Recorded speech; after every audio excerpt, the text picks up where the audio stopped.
الصلاة والسلام على رسول الله وبعد.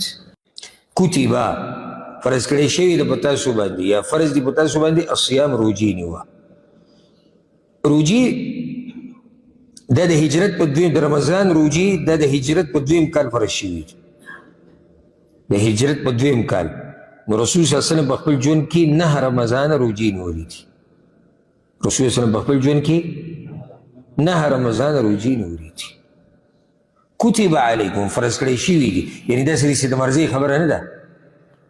او روژه خو د اسلام په ارکانو کې یو رکن دی، د اسلام 15 ارکان دي، یو پکې روژه نیول دي.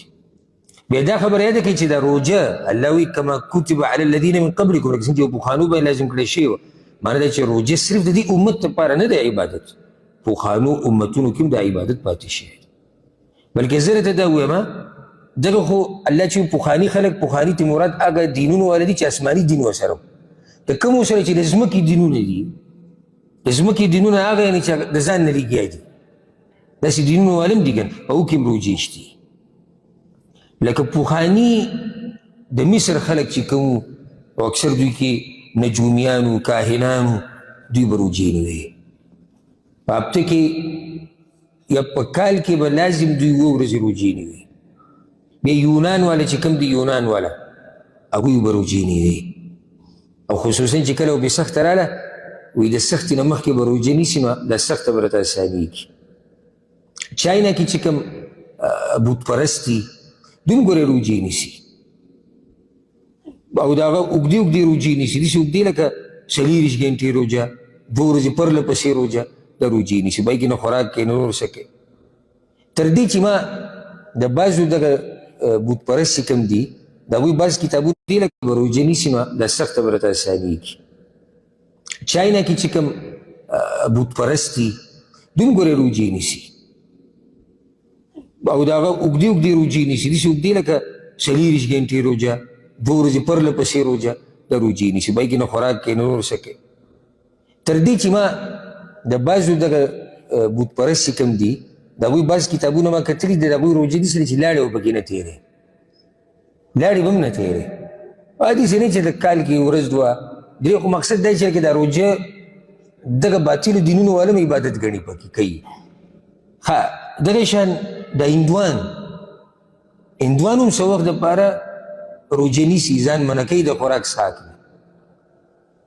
دغه شان برهمیه دا یو فرقه ده، دا یو مذهب والا دي چې هغوی سره هېڅ آسماني کتاب او دین نشته. هغوی څه وخت دپاره عجیبه روژه نیسي. روژه د هغوی دی چې غوښه به نه خوري، مهې، خواږه شیزونه او زنانه ته به نه نږدې کېږي. مقصد زما د خبر دا دی چې روژه صرف آسماني دینونو کې نه، آسماني دینونو کې خو خو عبادت و، خو الله ورته ویلي د باطلو دینونو والا هم دا په دې باندې عمل کړی دی. هر چې آسماني دینونه دي نو د نوح علیه السلام په وخت کې روژه وه، د نوح علیه السلام په وخت کې. او ځکه قتاده رحمه الله وایي د نوح علیه السلام په زمانه کې روژه داسې وه چې هره میاشت به 3 ورځې روژې نیسي. هره میاشت 3 ورځې روژه نیول لازم و. نو کال کې څو روژې شوې؟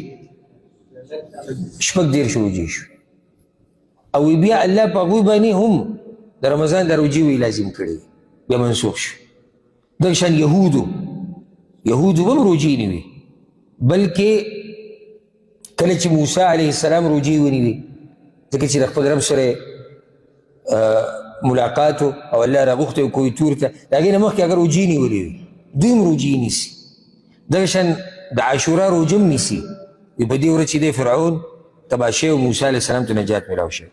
نصارا هم روژې نیسي ځکه چې عیسی علیه السلام په نبوت ته میلاوېدو نه مخکې هغه 40 ورځې روژې نیولې وي. انجیل کې دا مسله ده، انجیل کې راغلي وایي عیسی علیه السلام ته نبوت ته میلاوېدو نه مخکې هغه 40 ورځې روژې نیولې، دوی هم دا روژې نیسي.